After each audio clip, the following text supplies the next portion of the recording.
morning, folks. Welcome to That's My Farm. I'm Jim Schroyer, your host, and we're in luck because Eric Atkinson will be introducing us to the DeGeer and Minnix family, newly inducted into the 2017 Master Farmer and Master Farm Homemaker class. It's going to be a great show, so stay tuned after these words from our sponsors.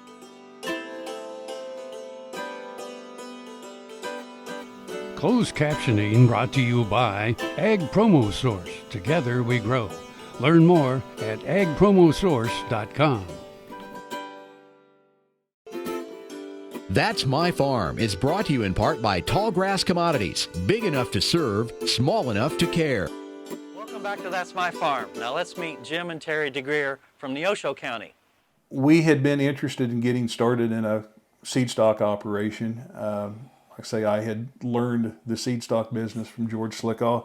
We looked over our options. The Gelbvieh breed at the time was just getting going good, and we decided that there weren't very many Gelbvieh breeders down in this area. If you're going to try to sell something, you want to sell something that nobody else has. So we got started in the Gelbviehs. We liked what the breed offered, and it was also an opportunity that we could breed up our commercial cows through artificial insemination and take those half-blood calves and register them, and then continue registering progeny out of them and building up to a pureblood herd that way. So the size of your operation, your herd now is what, roughly? We run about 140 cows, and then the various and sundry heifers, bred heifers that we have. There's generally around 200 head on the place at any one time. We sell 10 to 15 bulls a season. It's kind of what we keep and try to merchandise. We've tried to maintain very high quality cattle, keep improving. In the last 5 or 6 years, we've started doing some embryo transplant work. Had a liquid nitrogen service servicing AI tanks and AI technician service for 13 years. Once we got off the road and sold the nitrogen service, well, we were able to start doing some embryo transplant work and identified one of our cows that we felt was good enough to put in embryo transplant, so we did. And then I purchased a cow here a year ago that was out of a well-known cow family in the Gelbvieh breed, and we've been using her as a donor cow also. But as we could, we've increased the number of cows we AI. We started out, we were doing 6 or 10 a season. Well, then we made the decision that if we were going to get serious about it, we needed to AI everything. The synchronization protocols that we have these days make it a lot easier to do that, and so I try to AI all the heifers that we put into production, and as many of the cows as we possibly can. We probably AI 85% of our cow herd.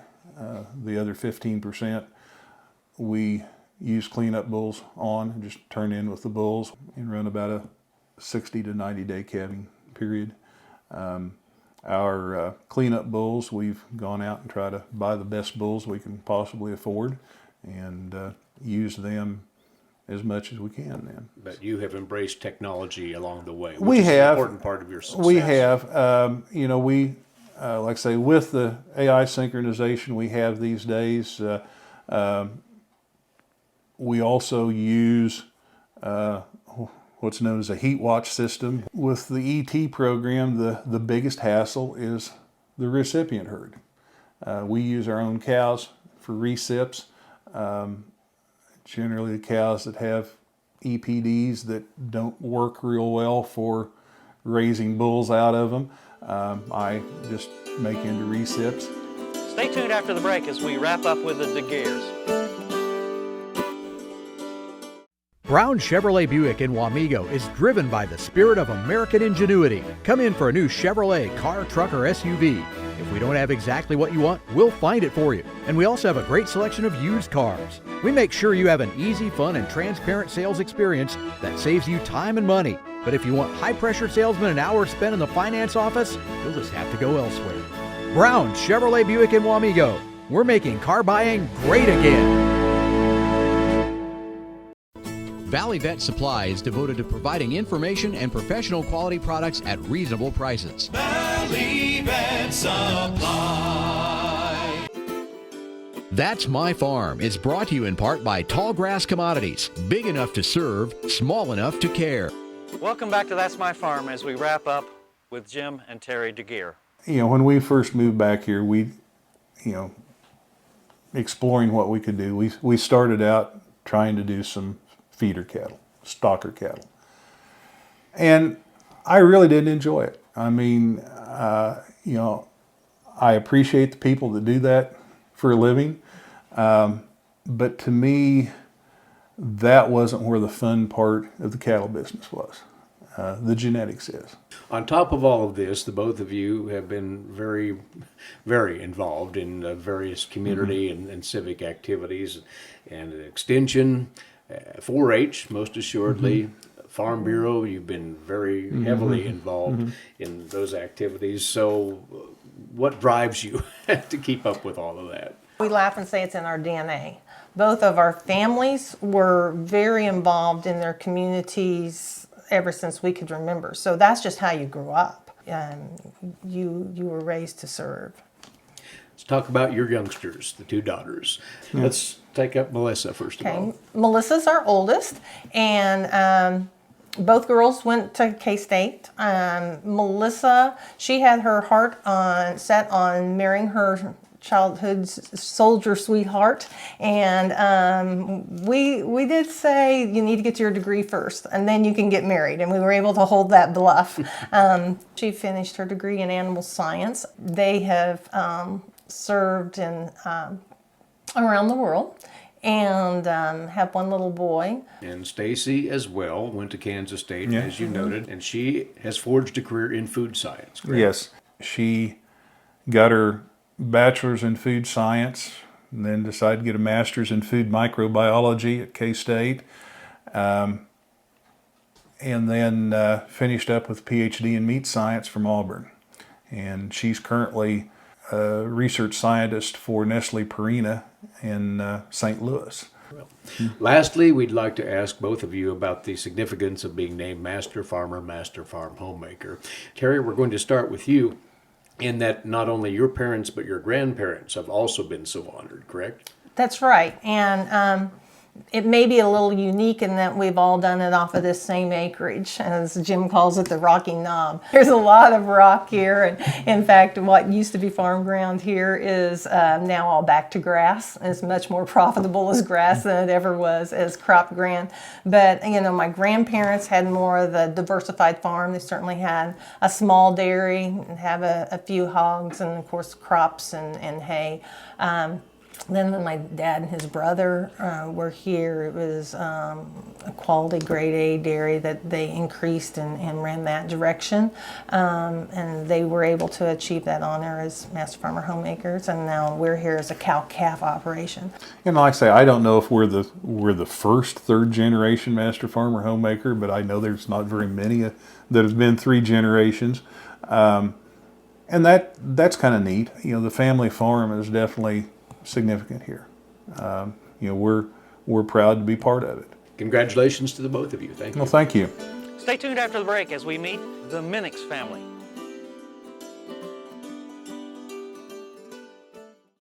It's time, the Great Bend Farm and Ranch Expo, April 5th, 6th, and 7th in Great Bend, Kansas. 700 booths filled over 80 acres of exhibits.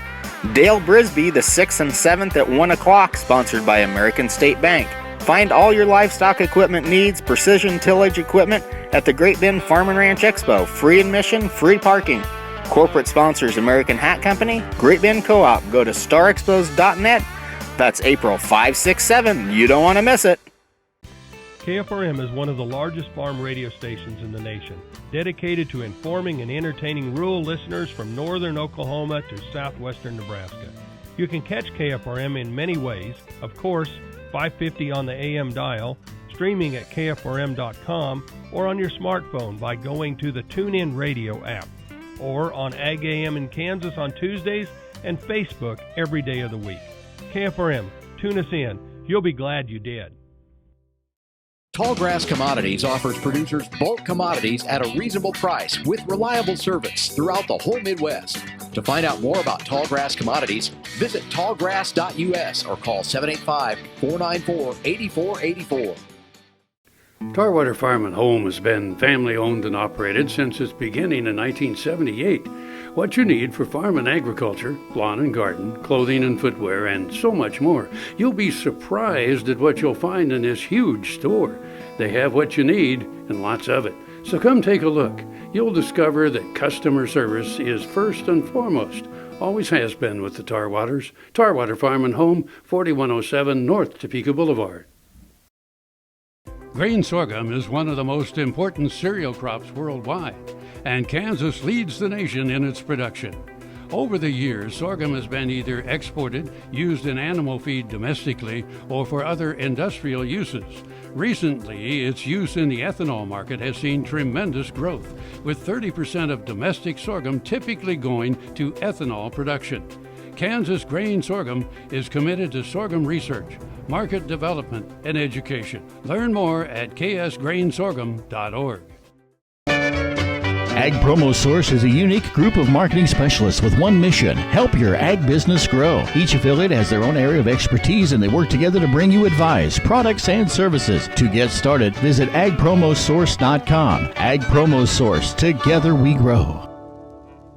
That's My Farm is brought to you in part by Tallgrass Commodities. Big enough to serve, small enough to care. Welcome back to That's My Farm. Now let's meet Jim and Eileen Minnix from Scott County. I'm fourth generation, actually on both sides of my family. I had one grandfather come to Hays, Kansas on the train in 1873 and homesteaded originally in Ness County and was later in Smoky Hill Cattle Pool and eventually moved to this area in southwest Scott County. I do have his last homestead quarter still in the family. It really wasn't a homestead. He bought it from a homesteader, I guess. Mm-hmm. Is 1 mile south of our current home. And the other side of the family moved here from Scranton, Kansas and Lebo, Kansas in the late 1890s. And they bought a patent quarter. The proceeds of the $200 of the sale for the 160 acres went to support the local school. And everyone has descended from those two, basically, on both sides of my family. Jim, talk about the state of the operation today. 6,800 acres, roughly, you manage. Is it predominantly crops? Is it crops cattle mix? What is out there? It's a crops cattle mix. There's about 900 acres of grass. The rest is cropland. I raise wheat, dryland corn, and sorghum, and irrigated corn generally. We do no-till, and so I've had a challenge over the last 10, 15 years. Actually, my dad was no-tilling back in the 70s. We've sprayed wheat residue for years. I'm trying to incorporate the livestock with the no-till operation.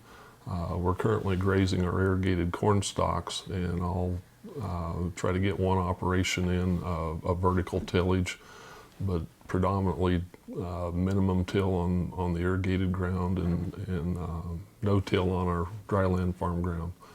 I haven't really been optimistic with the cattle market the last 3 or 4 years, and our cattle numbers are down. I do buy cattle from several herds in New Mexico, and I have a long history. And you're backgrounding those calves? I background those calves. You've been adopting of progressive management techniques over the years, it sounds. Mm-hmm. You were also one of the original members of U.S. Premium Beef, correct? Yes. I'm a firm believer in Kansas agriculture, but in economic terms, we need to value add our product rather than sell commodity wheat and commodity corn. I wanted to sell the beef I produced in carcass data results and be paid the premium for what we're producing. And I thought it was a great economic decision at the time and stayed with it, and I still have.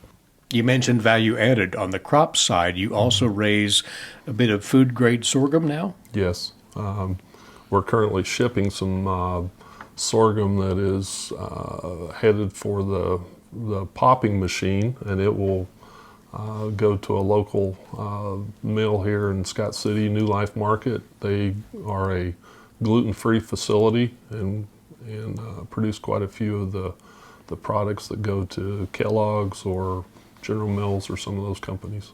To be sustainable in agriculture, you have to be efficient, and I think picking up new innovative ideas. I have some fence line feed bunks that my dad put in 1961. 1960 actually, late 1960. That was prior to commercial feed yards in western Kansas. Prior to that, people forked silage and grain was shoveled onto trucks and delivered to the bunks in the middle of the pens. My dad instilled in me the idea that to survive you need to be efficient. So you don't shy away from new technology, No. doesn't sound. No, I've been involved with RTK and synchronization and artificial insemination and things like that for years. Stay tuned after the break as we wrap up with Jim and Eileen. There's a lot of different ways of doing this woodwork, but all of it still takes both hands. He had been told that by the orthopedic specialist in Enid, Oklahoma, that they would have to fuse his thumb. And I said, no, cut it off, because I didn't want it sticking up. And I found out about the Kansas regenerative stem cell and went to Manhattan. We were so impressed with how royally we were treated the first time we came to Kansas Regenerative. We came in and he took out the stem cells. It took about an hour for him to process them before they put him back in my knees and my thumb. And we were out of here in about 4 hours and on our way back home. And I'm in here today to have my shoulders, my hips, and my back done. So I'll be able to go back to my sawmill, my shop, and do about anything I want to do. It's time, the Great Bend Farm and Ranch Expo, April 5th through the 7th in Great Bend, Kansas. This is your regional expo held in the heart of Kansas. J.D. Wing Horse Clinician all 3 days, sponsored by T-Cross Ranch and Bobby Norris Realty. Bradford Cattle Dogs, Border Collie demos all 3 days. Live cattle, beer garden, 80 acres and 3 buildings of exhibits. Corporate sponsors American Hat Company, the Great Bend Co-op. Go to starexpos.net for more information. April 5, 6, 7. The Kansas Wheat Innovation Center in Manhattan is rediscovering ways to get improved varieties and new genetics in the hands of farmers faster. Grower-led and checkoff-funded research initiatives are bringing about positive change. This grassroots leadership provides a strong voice in Topeka and Washington, D.C. Now is the time to partner with Kansas Wheat in moving wheat forward. Kansas Wheat Commission and Kansas Association of Wheat Growers. Farmers investing in their future and yours. Log on to rediscoverwheat.org.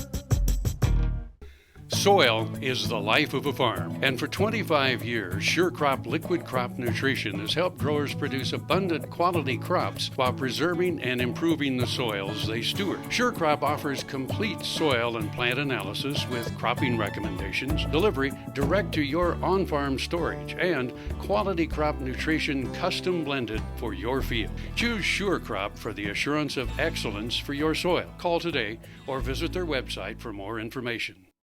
Next time you see a beautiful field of corn, reach out and thank the farmers who work tirelessly to raise corn for livestock feed, renewable fuels, and exports to feed a growing world population.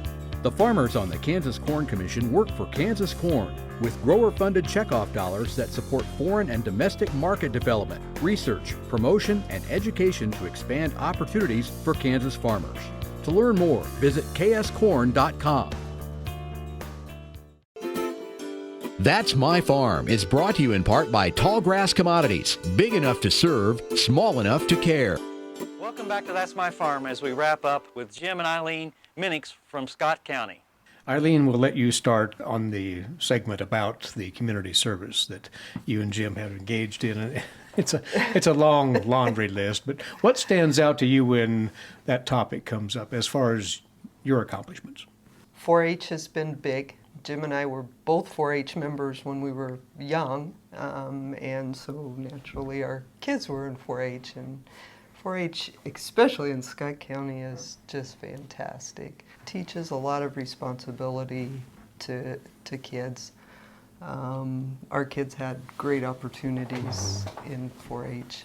The two of you hosted an international exchange student under the 4-H program, right? We have hosted two. Okay. The first year we hosted Ian Thomas from Wales. Last year we hosted Mohit Singh from India. We want to note, Jim, your civic service, if you will, as a county commissioner for quite a while here in Scott County. I served 24 years. You were able to bring an agricultural perspective to the county's business. Yes. Right. We recently applied for and received a water permit for an industrial use well at the county road department. So a farmer's perspective on things such as that come in handy, I believe. Both of you are very proud of your involvement in various missionary activities abroad, and you might spend a few moments talking about what inspired you in that direction and the kinds of things you've supported. Jim's been a member of the Prairie View Church. It's a small country church that we attend, and our church has been active in a orphanage in Mexico. So we made quilts to send down and things like that, but involved in that orphanage. We are also involved with Liebrook on the Navajo Indian Reservation in western New Mexico. Northwestern. Let's talk briefly about your youngsters, and we'll start with the eldest, Catherine, what she's up to these days. We call her Gail. She was named after my mother. She graduated from K-State, early childhood, worked at Stonehouse, started her master's, did get married in 14. And Chris is from Scott City also. Chris is in pharmacy school, so they did move to Lawrence. Let's talk about Carl, one of your two sons. He's in the service. Yes. Carl's in the Air Force at Wichita Falls, Shepherd Air Force Base. He's about 40% through NJET, which is European NATO Joint Jet Fighter Pilot Training. He went through ROTC at K-State and got his history degree there. And he's married, correct? Married to Lauren Hogue from Bonner Springs. They're expecting their first in late May. Not to mention the last one, Luke, who is currently a student at Kansas State. Yeah. He should graduate in May. He plans to come home to farm. With a delay. He's getting married in July, and his girlfriend is in her sophomore year of veterinary school. Well, how important is that to you to have another generation returning? It's important if that's what they want. If the kids want to come back, it's available to them. I'm just the transition generation from my parents to my kids. Well, in conclusion, we always like to ask the honorees what it means to be designated as Kansas Master Farmer, Master Farm Homemaker. Your thought? I think it's an honor. There's an awful lot of wonderful people out there, and I think Jim's folks, my folks, there's a lot of people that deserve the honor. As a reflection on our parents, I think it says as much or more about them. Well, congratulations to the both of you. Thank you. Thank you. I hope you've enjoyed today's show, and special congratulations to these outstanding families. Don't forget, next week about this same time, we'll have another show of That's My Farm. See you then.